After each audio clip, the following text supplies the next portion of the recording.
Are you ready to hear the story of the manliest teenager in the world? How manly is he? He punches zombies in the face! Other video game characters rely on chainsaws or guns, but not our main character, tough guy Donnie Johnstown. Watch this, watch this. Here comes a ghost. What is he going to do? He's going to uppercut it! This kid is uppercutting ghosts! Man! All you need to do is add in a Street Fighter sound effect and it would be perfect. So you can... How has this kid not made it into Smash Brothers already? Hey, as cool as Captain Falcon is, have you ever seen him punch a ghost? So what is this that I'm playing? It's a little title known as Haunted Halloween 85. And upon looking at it, you might notice how much it looks like a classic Nintendo game. And yeah, that's what it was designed to be. In fact, if you go to cashinculture.com, you can actually buy a cartridge version that actually works in your Nintendo.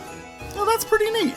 The game is done in the classic side-scrolling beat-em-up style, which basically means you're going to go from one side of the screen to the other and fight enemies that approach.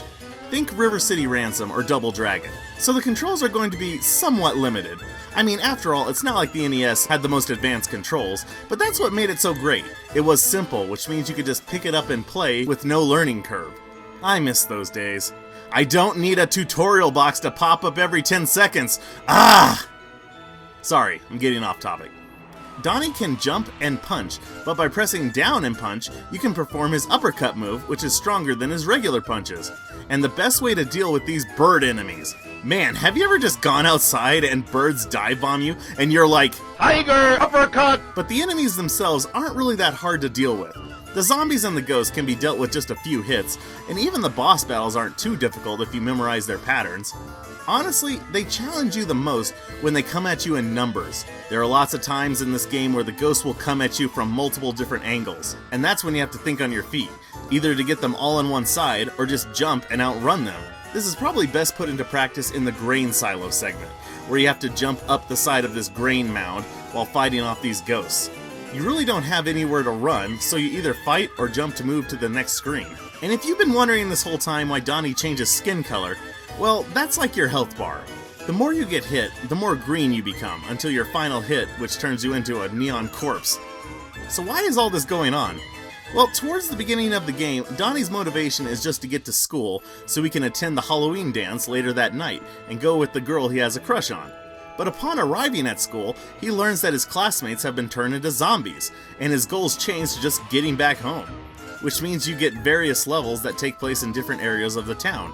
And I love the little Easter eggs that are sprinkled throughout, like C is for cookie written on the chalkboard, and the tree houses that have video game console references on them.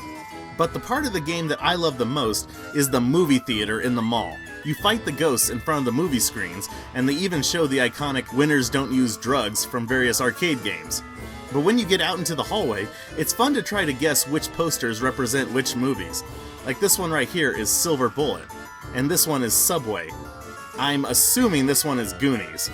I'm pretty sure this one is going for Nightmare on Elm Street 2, I guess, and this one is Reanimator.